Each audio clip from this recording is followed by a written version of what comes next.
Hello students, welcome to my YouTube channel. तो बच्चों, आज हम करने वाले हैं इस वीडियो में क्लास 7th की मैथ करने वाले हैं बच्चों। एक्सरसाइज 4.1 और क्वेश्चन 5 हम करेंगे इस वीडियो में, ठीक है। और क्वेश्चन 4 तक मैं करवा चुकी हूँ, इस एक्सरसाइज के 4 तक क्वेश्चन करवा चुकी हूँ। प्लेलिस्ट में आप जाके बच्चों देख सकते हो उनको, ठीक है। तो देखिए क्वेश्चन 5 में क्या करने के लिए कहा गया है हमसे, सॉल्व हम उसे पढ़ते हैं। निम्नलिखित समीकरणों को सामान्य कथनों के रूप में लिखिए। बच्चों, इससे पहले जो आपने क्वेश्चन किया था उसमें क्या था कि हमें कथन लिखा हुआ था। फोर्थ वाले क्वेश्चन में हमें कथन लिख के दिया था बुक में। क्वेश्चन में हमें समीकरण बनाना था। इसमें क्या है कि हमें समीकरण बना के दिया है, हमें इसे अब कथन के रूप में लिखना है, ठीक है बच्चों। इसमें क्या हमें समीकरण दे दिया, हमें इसी को हमें कथनों के रूप में लिखना है। तो बच्चों देखिए यहाँ पर क्या है, p जमा 4, p में जमा किया है 4 को और हमें मिला है कितना, 15 मिल गया है। तो इसको हम कैसे लिखेंगे ये देखिए आप, ये इसका आंसर है। हम यहाँ लिखेंगे p में 4 जोड़ने पर कितना प्राप्त होता है, 15। जोड़ने पर 15 प्राप्त होता है, ठीक है बच्चों। इस तरीके से हम लिखेंगे।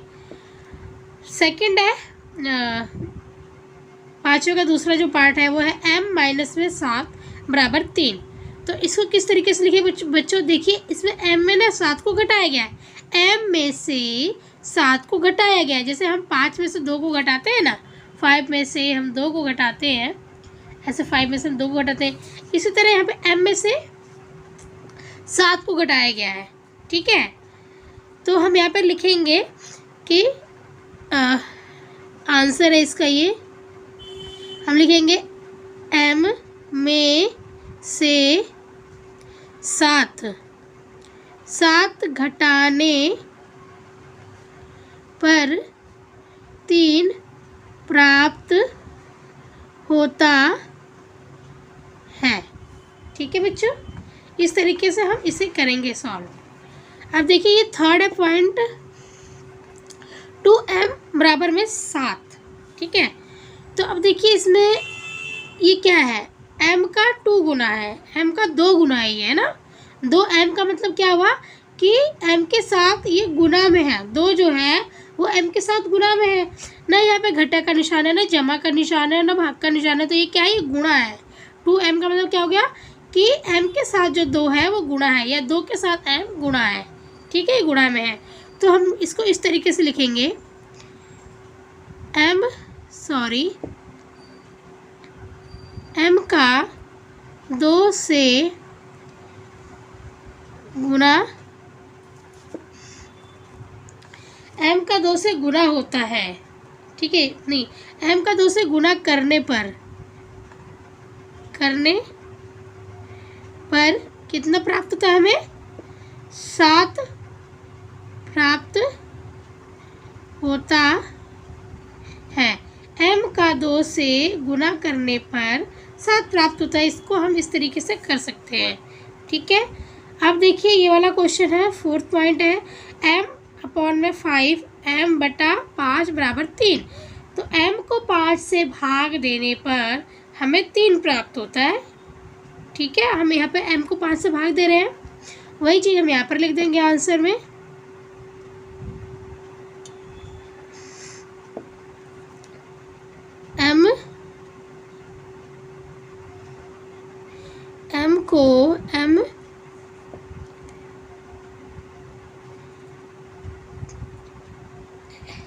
m को 5 से भाग दे, m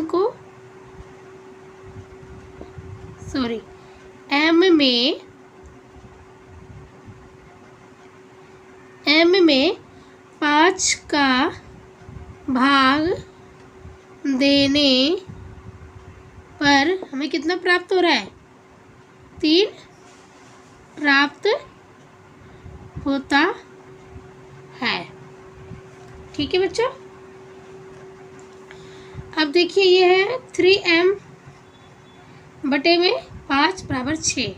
तो देखिए यहाँ m के साथ जो 3 है वो गुणा में है ना बच्चों। m के साथ जो 3 है वो गुणा में है। फिर 3m को हमने 5 से भाग दिया है, तो इसको हम लिखेंगे m का 3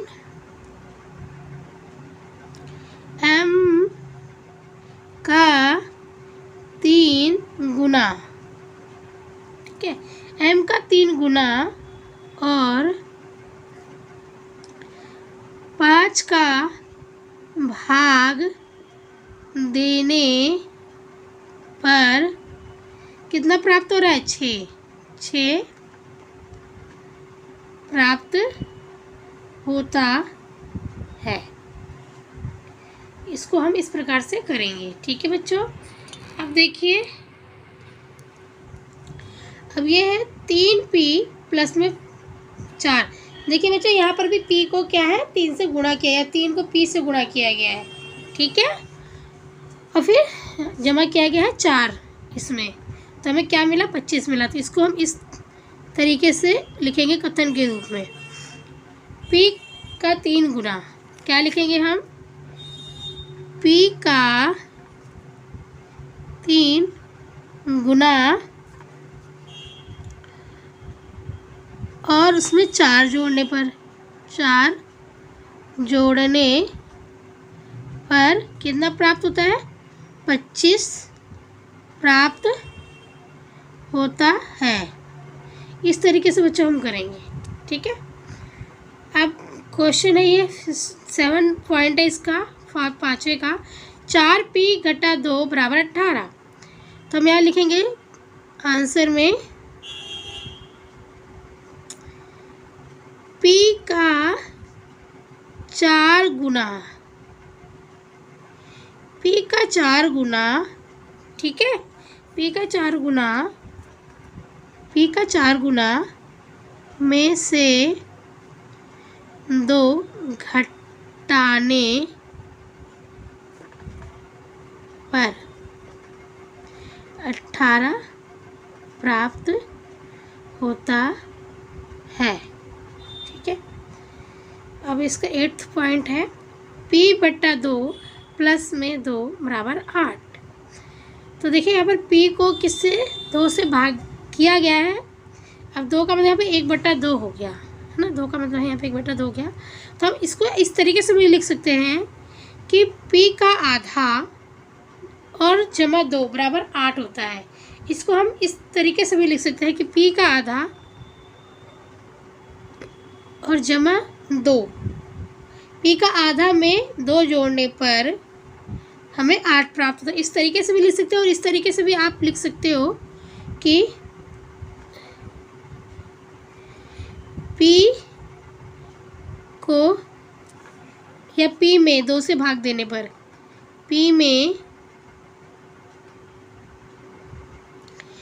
में 2 से भाग देने पर 8 प्राप्त होता है, ठीक है बच्चों। इस तरीके से भी आप लिख सकते हो, p में 2 से भाग देने पर 8 प्राप्त होता है, ठीक है। तो ये हो गया हमारा 5वां बच्चों। अब हम क्या करेंगे? अब हम करेंगे 6ठा क्वेश्चन, ठीक है। 6ठा क्वेश्चन करेंगे। 6ठा क्वेश्चन पहले हम समझते हैं बुक में कि क्या है। 6ठा क्वेश्चन बच्चों देखिए ये हैगा, ये 6 क्वेश्चन है इसका, ठीक है। क्या निम्नलिखित स्थितियों में समीकरण बनाइए। हमें क्या है, ये हमें स्टेटमेंट दी गई है, इसको पढ़ के हमें क्या करना है? समीकरण बनाना है, ठीक है बच्चों। इसको हमें पढ़ के क्या करना? समीकरण बनाना है। इरफान कहता है कि उसके पास परमीत के पास जितने कच्चे हैं उनके 5 गुने से 7 अधिक कंचे हैं, ठीक है। उनके 5 गुने से 7 अधिक कंचे हैं। इरफान के पास 37 कंचे हैं। परमीत के कंचों की संख्या m लीजिए। तो देखिए बच्चों, इसको इस तरीके से हम करेंगे।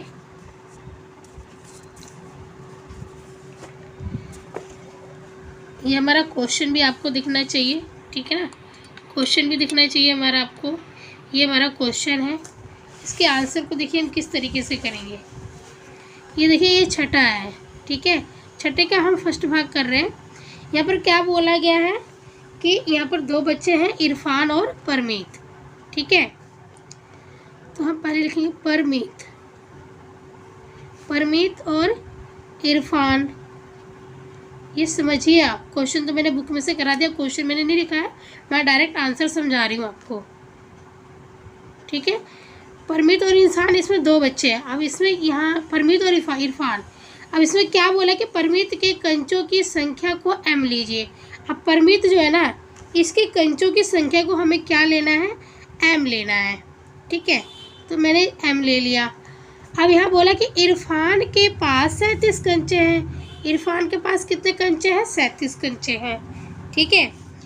अब परमीत के पास, यहाँ क्वेश्चन में देखिए, उसके पास परमीत के पास जितने कंचे हैं उससे 5 गुने से मतलब कि m में 5, m में हम 5 का गुना कर देंगे, गुने बोला है ना, तो m में 5 का गुना कर देंगे हम।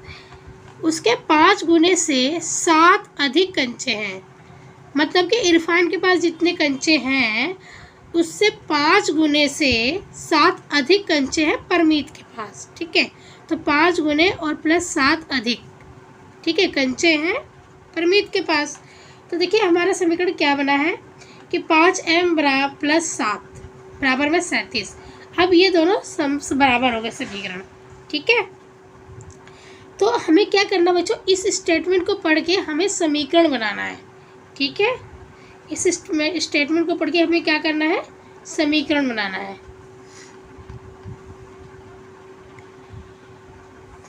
तो अब ये हमारा बन गया, आपको समझ में आ गया होगा। परमीत के कंचों की संख्या मैंने m ली है, ठीक है। अब यहाँ इरफान के पास कुल कितने कंचे, 37 कंचे हैं। अब इरफान के पास जितने कंचे हैं ना, जितने कंचे हैं, तो बोला कि उसके 5 गुने, मतलब देखिए परमीत के कंचों की संख्या m है, तो उसके 5 गुने हमने 5 गुना में कर दिया, और 5 गुने से 7 अधिक हमने 7 अधिक कर दिया, ठीक है, और बराबर 37। मतलब अब ये दोनों क्या हो गए, बराबर हो गए, ठीक है। अब देखिए सेकेंड है जो ये है पहले का क्वेश्चन 6.1 का क्वेश्चन, फर्स्ट का ये समीकरण बन गया, ठीक है, ये समीकरण बन गया। अब हम सेकेंड पॉइंट का समीकरण बनाएंगे। सेकेंड इसका क्या है, देखिए सेकेंड है, लक्ष्मी के पिता की आयु 49 वर्ष है। उनकी आयु लड़की की आयु के 3 गुने से 4 वर्ष अधिक है। जो उनकी आयु है वो लड़की की आयु से 3 गुने से 4 वर्ष अधिक है। लक्ष्मी की आयु x लीजिए। अब जैसे कि आपको पता होगा कि बेटी की आयु से पिता की आयु तो ज़्यादा ही होगी, है ना, पिता की आयु जो होगी वो ज़्यादा ही होगी। तो देखिए इस क्वेश्चन को हम कैसे करते हैं। यहाँ पे बोला गया है लक्ष्मी की आयु को y लीजिए, y वर्ष लीजिए। तो देखिए पहले हम यहाँ लक्ष्मी की आयु लिखते हैं, लक्ष्मी, और यहाँ पे हो गया पिता, ठीक है। अब क्वेश्चन में इसमें साफ साफ दिया गया है कि पिता की जो आयु है वो कितनी है, 49 वर्ष है, ठीक है। पिता की आयु जो है 49 वर्ष है, और जो हमने लक्ष्मी की आयु कितनी लेनी है, हमें y वर्ष लेनी है, y वर्ष, ठीक है। ऐसा क्वेश्चन में बोला गया है। अब देखिए और पढ़िए आगे कि उनकी आयु लड़की की आयु के 3 गुने मतलब कि 3y, ठीक है, 3 गुने से 4 वर्ष अधिक है। 3 गुने से 4 वर्ष अधिक का मतलब हुआ 3 गुने से 4 वर्ष अधिक है, ठीक है। जो पिता की आयु है वो लक्ष्मी की आयु से 3 गुने से 4 वर्ष अधिक है। तो अब हमने इस तरीके से इस समीकरण को बनाया। अब ये दोनों बराबर हो जाएंगे, ठीक है। तो ये हमारा समीकरण बन गया। सेकंड वाले क्वेश्चन का भी हमारा ये समीकरण बन गया। पिता की आयु है 49 वर्ष और लक्ष्मी की आयु है x वर्ष, ठीक है। और फिर इसके 3 गुने से 4 वर्ष अधिक है, तो हमने प्लस में 4 कर दिया, और 3 गुने मतलब 3y, ठीक है। तो ये हो गया हमारा सेकंड का समीकरण। अब देखिए थर्ड का समीकरण। थर्ड का क्वेश्चन थर्ड का क्वेश्चन देखिए। थर्ड का क्वेश्चन है, अध्यापिका बताती है कि उनकी कक्षा में एक विद्यार्थी द्वारा प्राप्त किए गए अंक अधिकतम अंक प्राप्त किए न्यूनतम अंक का 2 गुना धन 7 है। प्राप्त किए गए अंक अधिकतम अंक 27 है। जो प्राप्त किए गए अधिकतम अंक है ना 27 है। न्यूनतम प्राप्त किए गए अंकों को एल लीजिए। ठीक है, जो हमें न्यूनतम अंक लेना है, जो बच्चों हमें न्यूनतम अंक लेना है,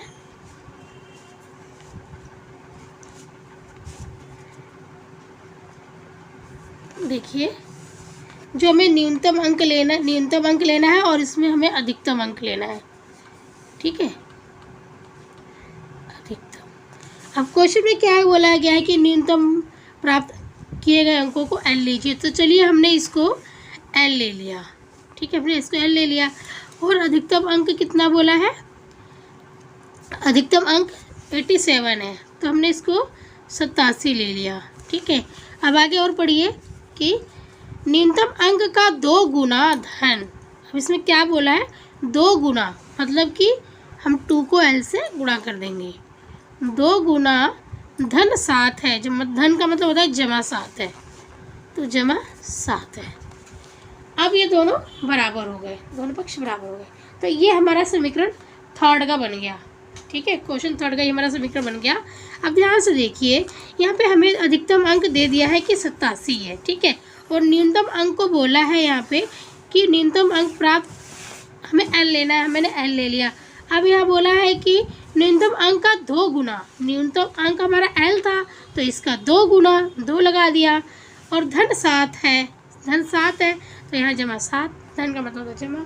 तो ये हमारा समीकरण बन गया। ठीक है, तो ये क्वेश्चन तीसरा भी कंप्लीट हो गया।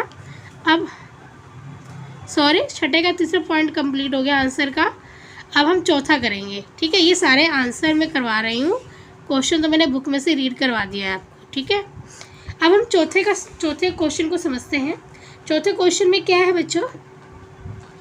एक समद्विबाहु त्रिभुज में शीर्ष कोण प्रत्येक आधार कोण का दुगना है। शीर्ष कोण प्रत्येक आधार कोण का दुगना है। मान लीजिए प्रत्येक आधार कोण 20 डिग्री है। याद रखिए कि त्रिभुज के तीनों कोणों का 180 डिग्री होता है। ठीक है, इस क्वेश्चन को हम समझते हैं। ठीक है, देखिए क्वेश्चन में क्या बोला कि एक समद्विबाहु त्रिभुज। क्वेश्चन में क्या बोला है? क्वेश्चन में कह रहा है कि एक समद्विबाहु त्रिभुज के शीर्ष कोण। तो सबसे पहले हम समद्विबाहु त्रिभुज को समझते हैं। ठीक है, जैसा कि आपको पता है कि समद्विबाहु त्रिभुज क्या होता है। समद्विबाहु त्रिभुज कौन सा होता है? जिसकी 2 भुजाएं बराबर होती हैं, है ना। जिसकी 2 भुजाएं क्या होती हैं? बराबर होती हैं, है ना, वो हमारा समद्विबाहु त्रिभुज होता है। तो 2 भुजाएं बराबर है तो इसके 2 कोण भी बराबर होंगे, है ना। 2 भुजाएं बराबर हैं तो इसके 2 कोण भी बराबर होंगे। अब यहाँ पे क्या बोला गया आगे कि समद्विबाहु त्रिभुज के शीर्ष कोण। अब शीर्ष पता है आपको, शीर्ष कोण ये होता है ना, पता है शीर्ष कोण ये होता है। ये आधार कोण हो गया, ये आधार कोण हो गया और ये शीर्ष कोण हो गया। अब क्वेश्चन में क्या बोला है कि शीर्ष कोण प्रत्येक आधार का 2 गुना है। प्रत्येक आधार का क्या है? 2 गुना है। प्रत्येक आधार का क्या है? 2 गुना है। अब इसने बोला कि मान लीजिए प्रत्येक आधार कोण को डिग्री बी लीजिए। क्वेश्चन में बोला है कि प्रत्येक आधार कोण को डिग्री बी लीजिए। तो चलिए जी, हमने बी ले लिया। अब जो आधार कोण हमारा बी है तो बी का 2 गुना है शीर्ष कोण, तो यहाँ पे ये 2b हो गया, है ना, क्योंकि क्वेश्चन ही कह रहा है कि आधार कोण बी है और बी आधार कोण बी है और जो शीर्ष कोण है वो आधार का 2 गुना है। तो शीर्ष कितना हो जाएगा? 2b हो जाएगा, 2b हो जाएगा ना। और क्या बोल रहा है क्वेश्चन में कि त्रिभुज के तीनों कोणों का योग 180 डिग्री होता है। जैसा कि हमें क्वेश्चन में बोला गया है कि त्रिभुज के तीनों कोणों का योग 180 डिग्री होता है। तो अब देखिए हम इसे कैसे इसका समीकरण बनाते हैं। सबसे पहले हम यहाँ पे लिखेंगे कि त्रिभुज के तीनों कोणों का योग 180 डिग्री होता है। यहाँ पे हमने क्या लिखा कि त्रिभुज के तीनों कोणों का योग 180 डिग्री होता है। तो देखिए अब ये त्रिभुज के तीनों कोण हैं, इनका योग क्या है 180 डिग्री होता है। तो देखिए हम यहाँ पे किसको किस तरीके से लिखेंगे, 2b प्लस में b प्लस में b बराबर 180 डिग्री। त्रिभुज के तीनों कोणों का योग 180 डिग्री होता है। ठीक है, अब यहाँ पे 2b ये हो गया, 2b और 3 और 4, तो हम इसको 4b लिख सकते हैं। हम इसको कितना लिख सकते हैं, 4b लिख सकते हैं। तो 4b बराबर में 180 डिग्री।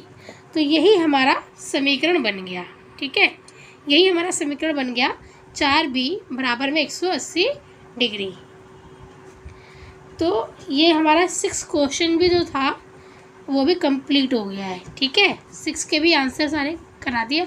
आई होप आपको समझ में आया होगा। मैंने बहुत कोशिश करी है आपको अच्छे से समझाने की। ठीक है, फिर भी अगर कोई डाउट अगर है तो प्लीज़ आप कमेंट बॉक्स के माध्यम से मुझे बता सकते हो। ठीक है, मैं कोशिश करूँगी कि नेक्स्ट वीडियो में उसे एक्सप्लेन कर सकूँ आपको। तो बच्चों अगर वीडियो अच्छी लगी तो प्लीज़ वीडियो को लाइक ज़रूर कीजिए। आपका एक लाइक हमें बहुत मोटिवेशन देता है आगे और वीडियो बनाने के लिए। ठीक है, आगे और वीडियोज़ बनाने के लिए हमें मोटिवेट करता है। और चैनल पर नए हो तो सब्सक्राइब करके बेल आइकन पर प्रेस कर लेना, ताकि जब भी नई वीडियो अपलोड होती है तो आपको सबसे पहले उसकी अपडेट मिलती रहे।